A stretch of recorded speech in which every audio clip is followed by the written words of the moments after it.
Okay, this is Mark 1:16 through 20, where Jesus calls his first disciples. Let's read the passage together. Passing alongside the Sea of Galilee, he saw Simon and Andrew, the brother of Simon, casting a net into the sea, for they were fishermen. And Jesus said to them, "Follow me, and I will make you become fishers of men." And immediately they left their nets and followed him. And going on a little further, he saw James the son of Zebedee and John his brother, who were in their boat mending the nets. And immediately he called them, and they left their father Zebedee in the boat with the hired servants and followed him. Now, when I read this text, there are three awesome truths that jump off the page at me. All right? First, and I'm going to write this under identity, is that anyone, and I'm going to put that in all caps, can follow Jesus. Anyone can follow Jesus. Why do I say that? Well, look who Jesus is choosing here. He's choosing two sets of fishermen brothers. All right? It doesn't matter if you're educated or not. You don't have to have a Bible college degree. You don't have to have any degree. It doesn't matter if you're rich or poor or what social class you're from. I mean, Jesus' first disciples, all right, they were fishermen. And when Jesus asked them to follow him, I'm sure they didn't look or smell very presentable. And it seems like they get up and immediately followed him right away. So it doesn't look like they even had a chance to shower first before they followed him after working all day with fish, So if you've ever been taught that you need to clean up your act or clean up your sin or get right with God before you can come to him, you've been lied to, right? You've been lied to. You don't have to conform and then you're invited in. Jesus invites people in and then he transforms them, right? That is the gospel. So under theology, I'm also going to write that, because this is something we learn about God in this passage, is that Jesus empowers us to do his work. Right? That's why anyone can follow Jesus. Because they're fishermen, but he is saying, I will make you become fishers of men. You see the emphasis there is on this. I will do it, right? You probably have heard the cliche, God doesn't equip the called. Or I'm sorry, the other way around, right? God doesn't call just those who are equipped. He equips the called, right? So he calls them here first, and then he equips them. So Jesus empowers us to do his work.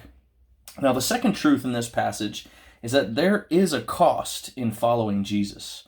Now, you see here that both sets of brothers needed to leave something behind in order to follow Jesus. We see that Simon and Andrew, right, what did they leave? It says immediately they left their nets, right? And then James and John, they had to leave their father, all right? So this word left, all right, shows us that there is a cost in following Jesus. And I think Mark is intentional in telling us the details of this story in this way, because he's stating the kinds of things that we might need to leave behind if we're serious about following Jesus. Sometimes it's our material possessions, right? Sometimes it's our relationships. And sometimes it's our whole way of life. And they're leaving the boat with the hired servants, like they're leaving the fishing business, everything they've known, in order to follow Jesus. And there's no category in the scriptures for those who are only half committed to Jesus. You're either all in or you're all out. And in the description of this video on YouTube, I'm going to list a few books that you can read that talk about this very subject if you're interested, the cost of discipleship. So I'll write under application over here that one of the things that we need to do as a result of this passage is count the cost of following Jesus. Right? He wants us to count the costs. There's no such thing as just mentally saying, yeah, I believe in you, Jesus, and then it doesn't require any life change. I mean, you can see that right up front when Jesus calls these guys. It's like big time life change. And we find out later that Simon was married. All right, he at least had a mother-in-law, and you only get a mother-in-law by getting married. So it's tough, right? But that's something that Jesus calls us to do. Now, the final truth that jumps off the page of this passage is one of my favorite discipleship passages, and it's found here in verse 17. And I'm going to highlight it again. Jesus said to them, "Follow me, and I will make you become fishers of men."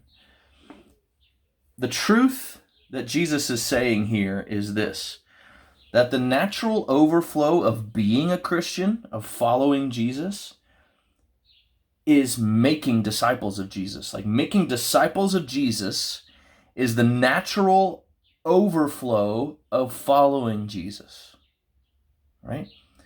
I might even say it this way, that making disciples, becoming fishers of men, making disciples is the supernatural overflow of following Jesus. And I say supernatural because it's Jesus is the one, God is the one who's empowering us to do it.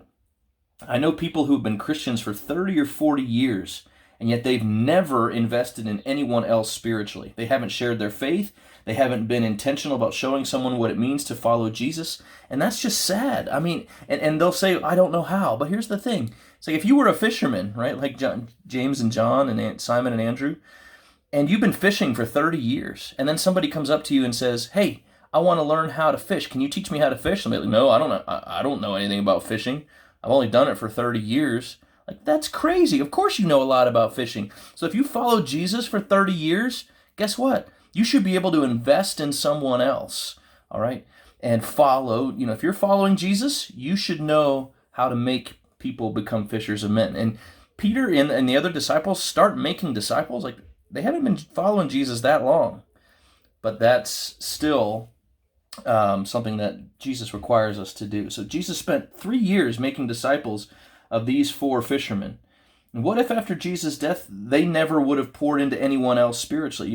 What if Peter would have said, stayed in hiding and stayed a fisherman instead, and kept catching fish instead of catching men? I mean, we're the followers of Jesus today because these men understood that Jesus wanted them to be fishers of men, passing on the truths about following Jesus to other people. So I'm going to write under application here too, in all caps, because this is super important, right? Jesus followers lead others. I guess that's not all caps, but initial caps. Lead others in following Jesus.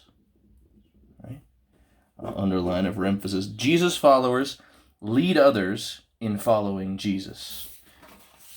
So in summary, all right, anyone can follow Jesus, but you need to count the cost because it will require a total life change. And when we make that commitment to follow him, we're also committing to help others follow him.